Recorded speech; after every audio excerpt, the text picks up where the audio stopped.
Bienvenue sur Top Invest, la chaîne des top d'investissement. Ici, on parle essentiellement d'entreprises de qualité. Avons-nous une opportunité d'investissement sur Saint-Gobain? C'est la question à laquelle on va essayer de répondre en se basant sur les états financiers de la compagnie. Je rappelle que ceci représente uniquement mon point de vue et non un conseil d'investissement. Et comme d'habitude, je me réserve le droit de me tromper. C'est une demande spéciale d'un abonné Top Premium. Je rappelle que dans le service Top Premium, vous pouvez demander des analyses quantitatives comme celle qui va être effectuée ici aujourd'hui.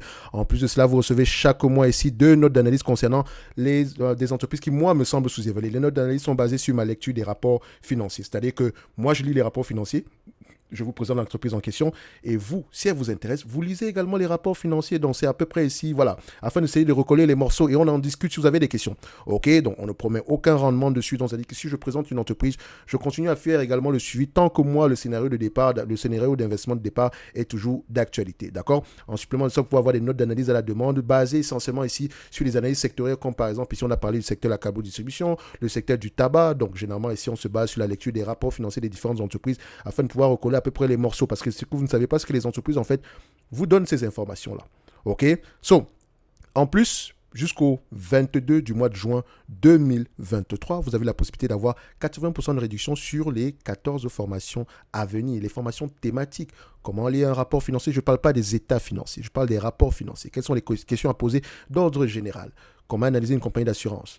Comment analyser une compagnie industrielle dans le secteur des matériaux, de consommation cyclique, parce que ça ne s'analyse pas de la même façon. Les questions à poser sont totalement différentes. Vous pouvez le voir avec les rates, vous pouvez le voir avec les banques. Donc, normalement la première, c'est comment analyser une banque disponible aujourd'hui, sans doute en soirée, d'accord, du point de vue soirée du Canada, d'accord. Ne l'oubliez pas, donc techniquement, le 14 du mois de juin, tout le monde pourra le voir ici, d'accord. En priorité, les abonnés du service Top Premium, ok. Donc, tout ceci, Premium, plus ceci, d'accord. Donc, vous avez le discount, ok. Donc, si vous faites tout ceci, ça vous donne à peu près 80% de discount. Donc, on va revenir ici sur notre vidéo. Ici, vous avez des questions, Top Invest 03 à commercial gmail.com. OK? Et chacune ici est accompagnée d'une masterclass normalement en temps réel. D'accord? C'est-à-dire que ce qu'on a appris, on essaie de voir comment est-ce qu'on applique ça en temps réel. D'accord? Sur une entreprise qui est peut-être sous-évaluée. Ça dépend du choix de cette entreprise-là. OK? So, ici, concernant Saint-Gobain, on a déjà parlé de cette compagnie plusieurs fois. La dernière vidéo ici date du mois de mars, je pense bien. Et c'est une compagnie qui était sous-évaluée également. OK? Donc, en date d'aujourd'hui, est-ce qu'il y a beaucoup de choses à dire? On va juste vérifier ça rapidement. Quand je dis à parler d'une compagnie, si j'ai vraiment, je ne vais pas revenir sur les revenus, les marges, blablabla. Donc, peut-être ici, on va aller vérifier les rapports financiers. Voilà, si elle a publié des résultats financiers dernièrement. Je découvre également ça comme vous. Hein. C'est pas comme si je suis investi dans Saint-Gobain, même si c'est une belle entité ici. Alors, mois d'avril, on a publié les résultats financiers ici. April, donc, Recent Result and Outlook. OK, on va regarder ça ici rapidement. Donc, ici, premier trimestre 2023. Donc, ça, c'est la présentation ici aux investisseurs. Je n'aime pas trop les présentations, en fait. Je préfère souvent aller regarder le press release pour avoir l'information. C'est pas que c'est pas important. Non, c'est que les présentations, c'est beau à voir, d'accord? Il y a les couleurs, le machin, etc. Mais voilà, l'information que je recherche généralement ici, je peux la voir directement là. OK? Donc, croissance organique. Donc, où est le outlook ici? À quoi s'attendre ici? Donc, quand vous lisez un rapport financier, il faut savoir qu'est-ce qui s'est passé? Pourquoi cela s'est passé, d'accord? Quel est l'état d'endettement ici et à quoi s'attendre à court terme ou à long terme ici. OK? Donc, on voit ici difficulté macroéconomique. Saint-Gobain priority to continue to demonstrate its resilience by consolidating its high operating performance level thanks to its pertinent strategy position, blablabla. Saint-Gobain not a successful year. Saint-Gobain 2023 will mark, donc il s'attend à une belle année en 2023. The group confirm the outlook for its market in 2023, present at the end of February. Donc, l'objectif présenté en février est toujours valable ici. Donc, c'est ce qu'ils mentionnent. Donc, est-ce qu'ils vont donner l'information ici? Non. Donc, s'ils attendent de bons résultats ici, bon, on va se dire que ça reste assez correct. Ici, il faut aller regarder les résultats financiers ici enfin, pas les résultats financiers de février, mais il me semble qu'en février, c'était plutôt les rapports annuels ici. Donc, ils ont confirmé l'objectif 2023. Ils se disent ici que les marges ici, operating margin between 9 and 11%. Donc, moi, quand on met 9 à 11% ici, moi, j'aime toujours prendre le plus bas, 9%. Au moins, il y a de grandes chances qu'on se trompe énormément. Confirmation of the group resilience in difficult environment. Donc, il vous mentionne ici que la période actuelle est difficile, mais on arrive à tirer une autre épingle du jeu. Ça reste une compagnie cyclique, hein, je le dis toujours. Donc, ne vous attendez pas à des périodes de 20, 25 ou je ne sais pas quoi. C'est une compagnie ici, grand maximum, on paiera 15 fois les bénéfices. OK? Donc, je vais aller très rapidement ici par rapport à l'évaluation de cette compagnie. OK, vu qu'on en a déjà parlé, histoire de vérifier. Ça, c'est le premier trimestre, vraiment, ce qui me dérange. Voilà. Donc, on va voir ici, croissance des revenus. Qu'est-ce qu'on a? Groupe total ici. On a une croissance des revenus ici sur la plupart des segments d'activité. Parfait. On aime ça. Donc, enfin, géographie d'opération. OK. Je continue à regarder ici. Contribution de price. Donc, on a un effet prix ici. C'est important de regarder l'effet prix et l'effet volume.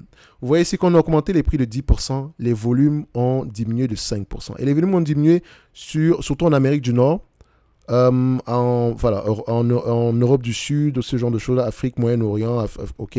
En Amérique également, on a une diminution des volumes. Mais dans le segment High Performance Solution, augmentation des prix, augmentation des volumes. Et vous voyez ici que High Performance Solution est présenté à part. C'est comme s'ils avaient tout un segment en particulier. OK? C'est une bonne chose. Parfois également, ça veut dire que, enfin, pas que ça veut dire quelque chose, mais quand je vois quand une entreprise sépare ça, c'est qu'elle veut mettre en valeur ce segment d'activité. Alors, on veut vous montrer qu'il se passe bien, ce segment-là se porte très, très bien. C'est une bonne chose, mais la question que je me pose, c'est pourquoi est-ce qu'ils le font? D'accord? Donc, on voit ici que Sell Grow, donc on voit ici, ok, 100% c'est 20, ça représente 20% des ventes ici. Maintenant, j'aimerais voir le segment High Performance Solution qui représente dans les operating margins, ça représente combien en termes de pourcentage. Ok, c'est ça qui m'intéresse. Et quelle sera l'évolution dans ce segment d'activité-là? Ce sont des questions que je me pose comme ça, juste en regardant en lisant ceci en diagonale, parce que c'est pas comme si je l'ai lu avant de faire cette vidéo-là. Ok, donc on va rapidement ici au niveau des résultats financiers, d'accord? Donc, on va mettre ici Saint-Gobain SGO, si je ne me trompe pas. Voilà, compagnie de Saint-Gobain. OK? Vous voyez ici que c'est le segment industriel / building product. Et quand on dit building product, tout ce qui concerne la construction, développement des infrastructures, c'est important à les regarder. Donc, s'il y a ralentissement ici, est-ce que les taux d'intérêt impactent ce business-ci? Et si c'est le cas, pourquoi est-ce que ce business n'est pas encore impacté en date d'aujourd'hui? Je sais également qu'elle est située, tout ce qui concerne la rénovation également ici aura tendance à impacter positivement ce business, etc., surtout en Europe, notamment par rapport à la législation ici concernant ici l'efficience, etc. Bref, c'est important, c'est bien, mais il ne faut pas oublier que ça reste cyclique. OK? Et ce n'est pas plus mal. D'accord? Ici, en termes de revenus, en termes de bénéfices nets ici, parce que c'est de ça dont on va parler ici, nous avons une entreprise ici, on s'attend à avoir des bénéfices nets aux alentours de 5,62$ en 2023, 6,3$ en 2024 et 6,81$ en 2025. Ça n'a pas trop changé par rapport à la période précédente. OK? Donc, même les free cash flow restent à peu près au même niveau. OK? Donc, comme je l'ai dit ici, la question que je me pose toujours, c'est de savoir, toujours de vérifier, parce que c'est la même question que je pose à chaque fois, le Saint-Gobain d'hier, est-ce que c'est le même Saint-Gobain d'aujourd'hui? Question. OK? Parce que quand je regarde les chiffres ici, tout est beau. OK? En termes d'évaluation, ça va donner quoi? Nous avons une entreprise ici qui rapporte à peu près $6, qui va rapporter $5,62 en 2023. Peut-être moins que ce qu'on a eu en 2022, mais sachez que les années 2021, 2022 ont été des années exceptionnelles. OK? On s'attend à un ralentissement en 2023 pour une continuation en 2024. OK? Une continuation en 2024. Et ce business-ci, on va le dire ici aujourd'hui, même si elle vous rapporte $5 l'action, ou bien 5 € l'action, parce que ça reste une prévision. OK? Même si elle aura tendance à vous rapporter 5 € l'action ici, admettons que les analystes se trompent ici, on aura tendance à avoir du 8% de rendement. Pourquoi est-ce que je fais ceci? C'est parce que quand on regarde à peu près le passif de Saint-Gobain, le passif de Saint-Gobain ne parle pas pour l'entreprise. C'est difficile de faire des prévisions sur ce business. C'est pour ça qu'il faut toujours rester prudent avec ces prévisions-là. Donc, si je me fie ici aux prévisions, on se dira que le prix actuel est intéressant. Et si on se base ici sur les bénéfices, sur le ratio entre les bénéfices nets et à peu près ce que le prix de Saint-Gobain en date d'aujourd'hui, ce ratio-là, même si je continue à le dire, même si pour moi ça reste tiré par les cheveux, parce que je m'attends à peut-être quelque chose de moins élevé que ça, parce que c'est une compagnie cyclique, ok? Est-ce que ça veut dire que quand le $5,62 ici, on ne pourra plus jamais on pourra plus jamais l'avoir dans le futur? Ça va dépendre des perspectives d'avenir du business, la taille du marché, etc. OK? Par rapport au prix actuel, on a un rendement de 12,16%. toujours intéressant, toujours au même niveau que précédemment. Donc, restons prudents ici. Est-ce que c'est une entreprise sur laquelle on va mettre une grosse partie de son capital? On va également rester prudent à ce niveau-là. OK? Surtout qu'on n'a pas pris en considération la dette nette ici. Et la dette nette, bon, voilà, après vérification rapidement ici, dette nette ici par action. Bon, il faut également voir que la dette ici, il faut voir si ça inclut les loyers ou pas. Mais par rapport à ce qu'on voit ici, bon, je n'aime pas prendre le quartal ici pour les compagnies européennes parce que ce n'est pas très efficient, vu qu'elles publient leurs résultats trimestriellement, au premier trimestre et au troisième trimestre, elles ne donnent pas généralement les informations par rapport à la dette. OK? Donc, on les prend semestriellement ici. Donc, 15,90$ ici, l'action. OK, admettons que je prends à 10 fois les bénéfices, disons même que voilà, ça fait à peu près ici par rapport à ce qui est attendu en 2025, 6,421$. OK, moins la dette nette ici, on va la rendre à 15$ l'action. C'est ça? Oui, on va la rendre à 16$ l'action pour faire simple. Moins 16$ ici, ça revient à peu près à, excusez-moi, qu'est-ce que j'ai fait? 6,421 à 10 fois les bénéfices. Vous savez qu'à 10 fois les bénéfices, je n'enlève jamais la dette nette. Mais si j'enlève la dette nette ici, ça donne ici à peu près 52$. Donc cette compagnie se sera correctement évaluée, même à 10 fois les bénéfices en enlevant la dette. Ça montre qu'elle est très sous-évaluée. OK? Mais elle sera seulement sous-évaluée si et seulement si on maintient ce niveau de bénéfice net là. Si on reste aux alentours de 6, entre 6 et 6,81€, sinon plus que ça. Au-delà de si on reste aux alentours de 6€ par là, c'est parfait. Et maintenant, pour avoir cette idée-là, enfin pour avoir cette conviction-là, il faut vraiment lire les rapports financiers. Parce que de ce côté-là, je ne peux pas vous aider. Okay. Enfin, quand je dis que je ne peux pas vous aider, je peux vous aider à poser les bonnes questions. Ici, on peut remarquer que nous avons un business cyclique. Ce n'est pas un nouveau paradigme en date d'aujourd'hui. Donc, soyez très prudents sur cette compagnie. Elle a de très bons résultats.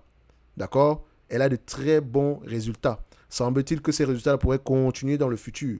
Mais il faut toujours faire attention aux prévisions de bénéfices nets sur ce type d'entreprise aussi. OK? Je ne suis pas en train de vous dire que les bénéfices nets vont diminuer. Mais il ne faudrait pas être surpris que ces bénéfices nets diminuent parce que le marché final ici est cyclique. D'accord? Le marché final est cyclique. OK?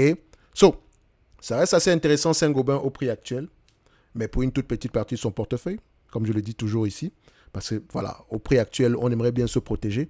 On ne va pas aller acheter une compagnie cyclique à un prix extraordinaire ici parce qu'on voit les PER. Donc pour le moment, les analystes restent optimistes, mais comme vous l'avez vu par le passé, c'est difficile de faire des prévisions ici. OK? Mais n'empêche que le prix actuel, voilà, on est à peu près sur la moyenne de ce qu'on a eu par le passé ici. Même si, je dis bien, même si par hasard, je dis bien par hasard, Saint-Gobain revenait, disons, à 4$, 4€ l'action, on ne va pas surpayer en date d'aujourd'hui. D'accord? Ça reste à peu près, si on le prend à 15 fois les bénéfices, qui est généralement la moyenne ici, voilà, on ne surpayera pas pour ce business. OK? Donc, il faut toujours se protéger au maximum. OK? So, si vous voulez investir avec conviction sur Saint-Gobain, regardez vraiment le potentiel de croissance du marché final. OK? Je dis bien regardez, vérifiez. Ne tirez pas des conclusions hâtives. OK? Vérifiez bien le marché final. Moi, j'aime bien cette compagnie-là. Mais je sais aujourd'hui que ce n'est pas une entreprise sur laquelle je vais mettre 5% de mon capital. C'est une entreprise qui va mériter au max, je dis bien grand max, 2% par là. Et ce n'est pas 2% parce que c'est une mauvaise entité. C'est uniquement parce que pour le moment, dépendamment de mes connaissances sur le business ici, c'est ce que je pourrais être prêt à mettre. Mais ça ne veut pas dire que je connais à peu près vos connaissances sur Saint-Gobain. Quantitativement, ça semble intéressant, mais je sais également que ce genre de choses, ça peut représenter un piège. OK? Pourquoi est-ce que je le dis? Par exemple, si on le prend une entreprise comme Trex & Co., qui vend à peu près je pense qu'ils vendent ils vendent je pense des patios, des choses comme ça, des trucs là en bois. C'est très demandé aux États-Unis, ce genre de choses-là. Vous voyez qu'ils ont gagné beaucoup d'argent, on s'atteint un ralentissement ici. Voilà, ça skive. Et après 2023, on s'atteint une croissance des revenus. Ça, c'est dans un environnement normal. OK? Dans un environnement normal. Quand vous regardez des compagnies comme Home Depot, parce que toutes ces entreprises-là sont liées, hein, parce que le marché final est en ralentissement. D'accord? Je ne dis pas que ils font à peu près la même chose ici, mais ça c'est Home Improvement Retail. Donc je suis en train de lire présentement sur Home Depot, Lowe's, etc. Donc peut-être qu'on ferait une note d'analyse par rapport à ça. Mais voilà, encouragez-moi à le faire les amis. Likez, abonnez-vous, ça fait toujours plaisir. Qu'est-ce que vous faites? Et ceux qui sont abonnés à la Top Newsletter, pourquoi vous ne mettez pas 5 étoiles? C'est gratuit. Hein? Pourquoi vous ne mettez pas 5 étoiles? C'est important. Vous voulez qu'on mette quoi? Que ce soit payant? C'est tout ce qu'on vous demande. 5 étoiles, j'ai aimé ça. Là, quand quelqu'un va regarder le produit ici, il va se dire, OK, ça peut être intéressant d'aller regarder, d'accord? Donc, parce que ça demande du temps ici. OK? Ça demande du temps. Donc, Home Depot, c'est intéressant. Enfin, quand je dis c'est intéressant, j'aime bien cette compagnie-là. Donc, pour revenir ici à notre entreprise, donc Saint-Gobain, on va se dire que par rapport à la dernière fois, mon avis ne va pas changer. D'accord? On va s'arrêter là. likez, abonnez-vous. Pour ceux qui veulent aller plus loin, regardez la vidéo précédente sur Saint-Gobain. Je pense que j'ai peut-être à peu près dit la même chose, ou bien j'ai rajouté d'autres éléments ici. Mais il me semble que la dernière fois, j'avais lu les rapports financiers sur cette compagnie-là. Bref, on va se donner rendez-vous sur la prochaine vidéo. D'accord? Et d'ici là, portez-vous bien. N'oubliez pas, en lien dans la description, le service Top Premium ainsi que la Top Newsletter. Pour le service Top Premium, la promotion, c'est jusqu'au 22 du mois de juin. OK? On se dit à bientôt. Merci.